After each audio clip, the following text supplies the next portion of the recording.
I'm here in Maryborough City Hall with Peter Olds. This is the committee room upstairs in City Hall. It used to be offices. I think the mayor's office was over there. The desk is still there, and this was other offices. Peter, do you remember what it was like in City Hall when it was really the headquarters of the Maryborough City Council? Well, it was much like this. Yeah. The committee room. Yeah. Here, and the access to the clock tower. Of course, is through that door. Yeah, through that door right there. Yeah, stairs there. I've been up there many times. Yes, yeah, I have too. It's a wonderful experience going up to it. And of course, this clock over here controls it, doesn't it? Yeah, that's the master clock, it was called. And that of course, was made in England, but the actual mechanism for the clock above, the main clock, it was made in Brisbane. Yeah, in the mid-1930s. Well, that's when the 1930s. clock tower. Yeah, that's when the clock tower was built. Yes, yes, and there was a bequest left for the building of a clock by an Abraham Churchwood. Yeah. And it so happened that two of our staff, old staff, he was their great-grandfather. Oh, wow. Or it might have been great-grandfather. Yeah. But of one of them, but and the wife was the great-granddaughter of the other one, you see. And how long is your family company, how long's Olds been running for? My dad started in Gympie when he came back from the First World War and moved up here in 1924. Yeah.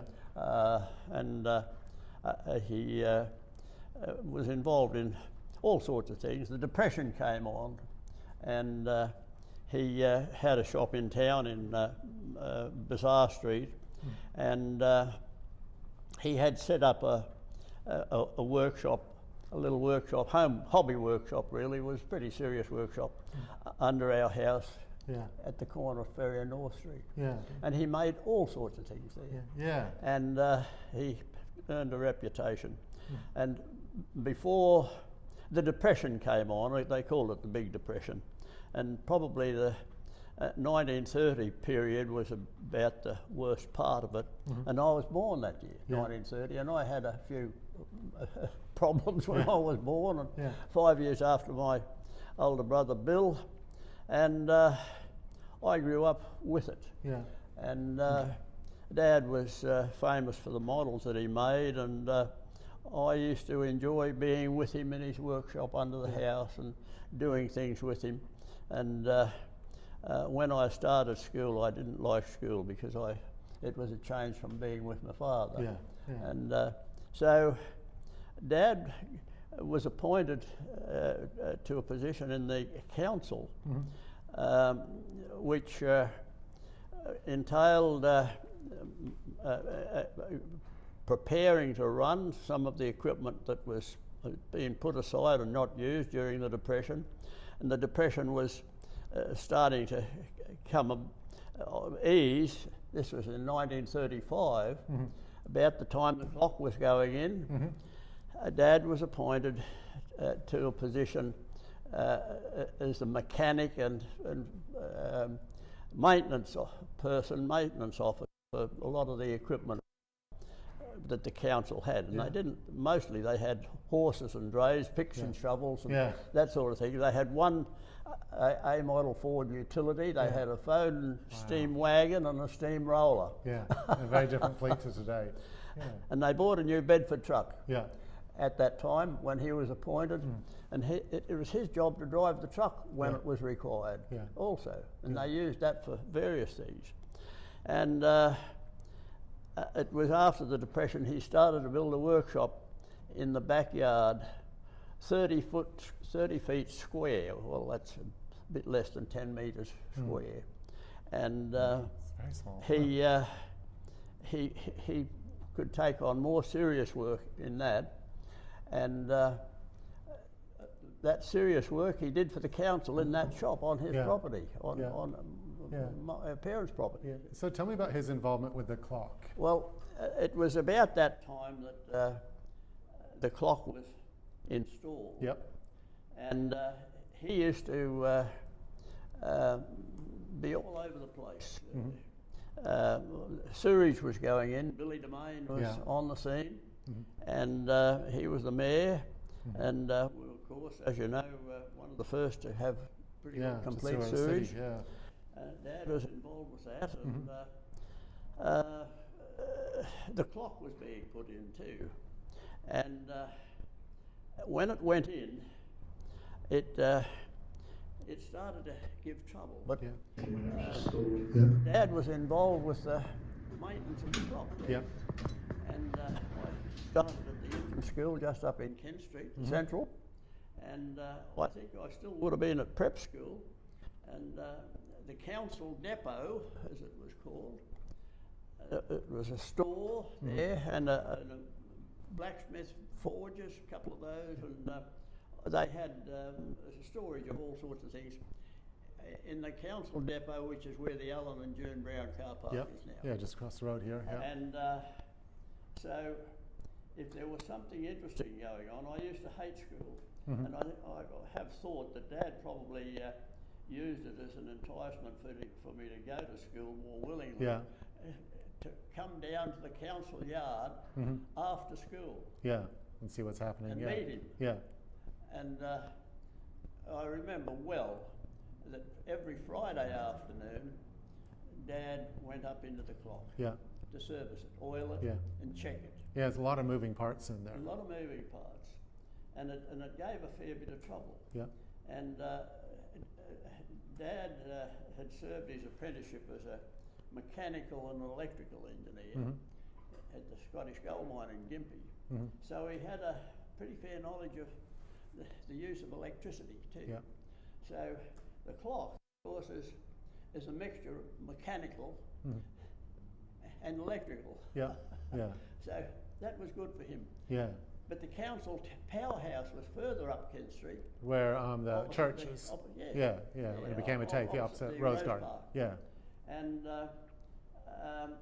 they had a couple of electricians that did service work around, and one of them, his name was Sam Rowlands, and he used to go up to the clock, up in the clock with Dad on the Friday afternoons too. And going up there in those days, it was probably considered safer for two people to go up there. Yeah. At the time, and it was just an open ladder. Yeah.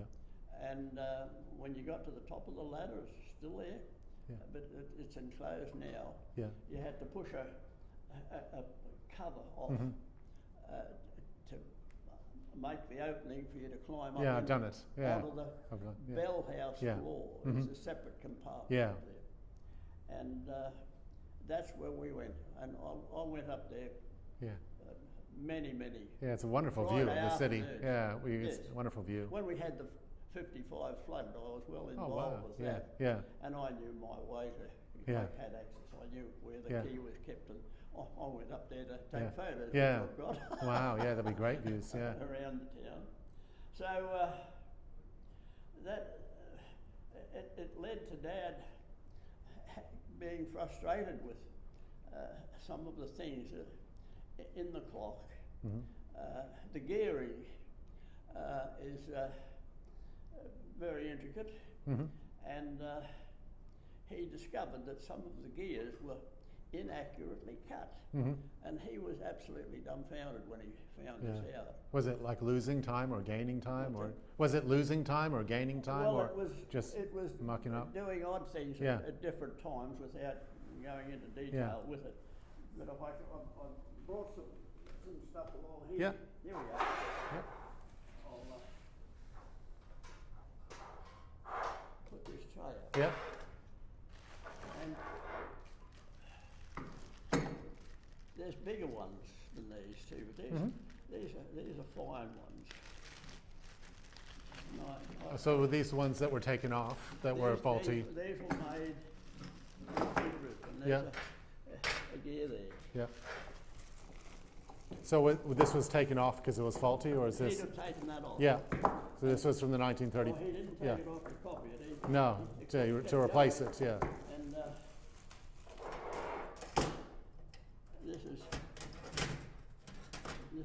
the part of the escapement. Now that gear meshed with that one, and it was on ball bearings, and Yeah.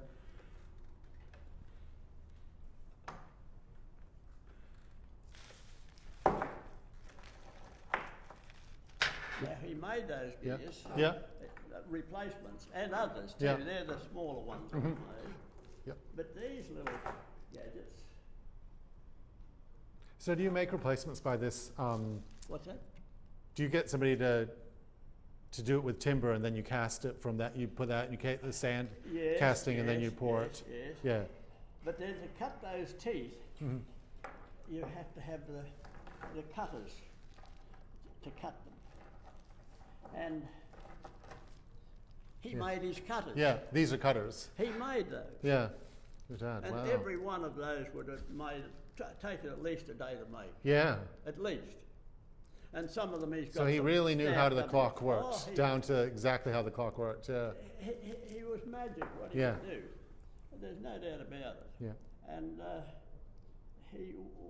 we were so fortunate, my brother and I, that we had a father Yeah. like he was. Yeah. So you'd go up there and look at it with him. Huh? You'd go up into the clock and he would show you how it worked. Do it Oh, every show Friday. Yeah, every Friday. Yeah, and show you Every exactly how it Friday. worked. And Yeah. I remember him making these. Yeah. I was only a little kid. Yeah. But not only this, but his workshop, there was not Yeah. much, our electricity supply was Yeah. pretty Yeah. irregular. Yeah.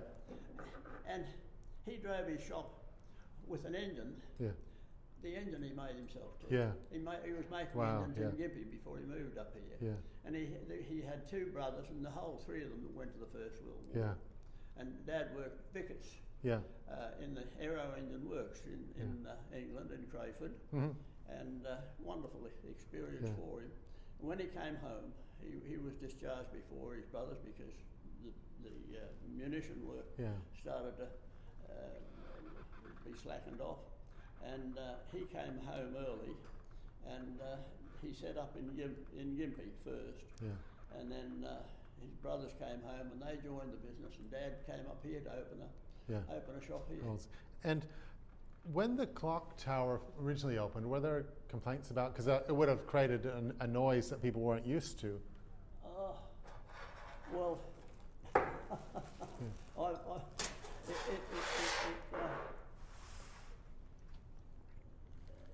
it created problems with some people. They were. It gave. Some people didn't want it. Yeah. This is stuff that I've put together over the years, George. Yeah. Not only this clock, this is the Rockhampton's clock, Yeah. Gympie clock, we've done work for. Yeah. But Yeah, and it's really interesting how the clock is now iconic for Maryborough. It's what people think of as City Hall, whereas it wasn't there originally. Yeah. Then when the City Hall was completed in 1908, there was no clock tower. no. In the same way, the post office didn't originally have the clock. Yeah, there's Had a time ball. what the complaint was. It was 1960, and it is. I see it here. There's mentioned. It was 1959. People started writing pretty nasty letters about the clock to the paper. Visitors who came to town for an Easter of Stedford or something like that, and particularly when they stayed at the Queen's Hotel. Yeah, right across the road. And the Civic next on the door, other that side was used to be called the Great Western. Yeah. And that used to be a popular place for Yeah, visitors to visitors. stay. And night and day, the clock was chiming and striking every So like hour. quarter past 3 a.m., 3:30 a.m., 3:45, you'd get chiming. And then, Yeah. and she'd go through the Westminster chimes at 1:45, and then the same chimes on the hour, and then it'd strike dong. Yeah. dong, At midnight it'd be dong, 12 for big 3 dongs. hours. Yeah. And midnight it'd strike 12. Yeah. So I'm did you not ever see the surprised you movie- got complaints. Did you ever see the movie Genevieve? No. Well, there's a very funny sequence in that where Kenneth Moore is in it, and he was going to have a good weekend in this city where the London to Brighton, it must have been Brighton, the race was, and he and his girlfriend, stayed in a pub right next door to the local town clock, Yeah. and it kept them awake all night. Yeah. Yeah. But what happened with this, people were complaining seriously Yeah. about the clock keeping them awake, and they couldn't settle at night. And the caretaker of the town hall, his name was Bill Brock, and he was getting on. He was well over 60, I'm sure, and he kept on, and slightly built. I think he was an Englishman too. It was an old Queenslander, a high block place. Lived in this house where the brick by the cottage is fountain now, and for concerts and the Stedfords and the like that were held in the hall, it was used a lot for this sort of thing. It was required that the clock be silenced. Yeah. And the council put a charge on that. Yeah. To silence the Yeah, clock. because you had to send somebody up there and do a bit of work. Bill Brock had to come through, go up these stairs, up the ladder, and up those very steep steps up into the tower, and then up the ladder up into the clock house itself. And he put a piece of about 1 metre long piece of 3x2 hardwood, worked it in underneath the levers that connected to cables that worked the hammers to ring the bells. And the mechanism would still run, and from down just outside there you'd hear the boom, boom, boom. Yeah, boom, so it's, the hammer would hit the timber. Hammering the timber. Yeah. And it probably didn't do the clock any good. No, it wouldn't, either. And so after the function was over, Bill Brock used to, you know, be 11 o'clock, might be midnight, after midnight, he had to go up and pull this piece of timber out to let it come back into action. Yeah. And so they wrote to us. It came out in the council report in the Chronicle that they were going to get in touch with Olds to see if they could devise a means of silencing the clock during the hours of darkness. And straight away there were locals then wrote to the paper. They were out of town people that wrote about the noise of it. But these were locals then wrote to the paper. They didn't want it silenced because people, even in outlying areas, they could hear the clock chiming and striking in the wee hours when they were awake. Yeah, no, it's 5:30. They knew they were still alive. Yeah, it's part of the background. Yeah, part of so, there was a movement against silencing the clock. But anyway, we finally got a letter. Yeah. And my father got the letter. And he said, this was 1960, so he was born 1890, so he would have been 70 then. Yeah. And he said, I don't want to have anything to do with it. He said, I'm not climbing up the clock anymore, I'm too old. Yeah. And I said, I think I could do that. And he said, well, you have a go at it, you know. So I came and had a look at it. Noel Lawson was the foreman in the council workshop then, which was a small workshop where the car park is now, Ellen and June Brown car park. And Noel was, he was a mechanic, and he was virtually foreman of the general work that was going on there. Saw a lot of Noel, and he used to look after the clock as well as an electrician, a council electrician. And Noel and I went up together and examined the clock, and I could see straight away how I could do it. And it's fairly simple mechanism. And I wrote back and gave them a price of just over £60. Yeah. And wrote to them officially. And I pointed out that by adopting the principle that I'd realised that I thought would be very suitable for the job, the mechanism would cease to run. Yeah. The clock would still work, but that associated all of the machinery, the light machinery that operated the striking and chiming, there was more in that than the clock itself. So get rid of a break. And it would cease to run. Yeah. And I said that that would be the case, that the mechanism of the chiming and striking would only then operate for 8 hours of the day instead of 12 hours of the day instead of 24 hours. Yeah. And it would virtually double the life. Yeah, it'd extend its life. It was showing signs of wear. Yeah. So the letter was published, and there was not a complaint against it, because it was going to preserve the clock. So I did it, and it worked straight away. Very good, yeah. And it's still, that part of it's still working. When it was overhauled back in 2016, I went up the clock, and it was good. It's still going, all these decades later, The movements of the clock are controlled by the master clock here. Yeah, this one over here, Every half minute there's an impulse sent up to the main clock to activate it, and if you look at it very closely, you'll see the minute hand on the clock just move slightly. And so the movements through little electrical impulses, and this. Have you ever seen anything like that before? Is that mercury inside That's mercury in there.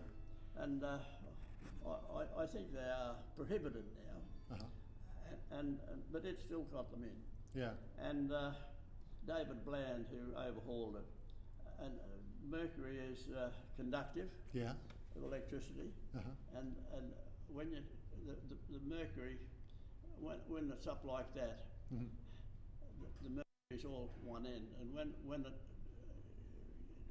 comes up, very slow movement, the mercury comes over and joins up. So it's sort of mercury in this little bowl and a bigger amount here, and it makes contact. And that's how the clock's been running since 1935. It's been running through mercury. Yes. Through electrical pulses through mercury. And David Bland, wow. He replaced the clock, the mercury switches. Yeah. And when he put them in, he had trouble. And one of the new ones that he put in gave trouble. And the clock was out of action. He had to do something about it. And he asked me, wouldn't by any chance have a spare mercury switch? And I said, yes, I have. Yeah, I've got plenty. But I think this is the one that he had, and it was, you can see this. When that moves up there, the mercury comes just very suddenly. Yeah. And it's an instant. You can see a little spark in them. Sometimes. What, does that happen every second? Huh? How often is the mercury moving like that? With the pulse? Well, there'd be probably half a dozen mercury switches. Yeah. And some of them move every only quarter of an hour. Yeah. And that sets for all the movement. Yeah, for all the different movements.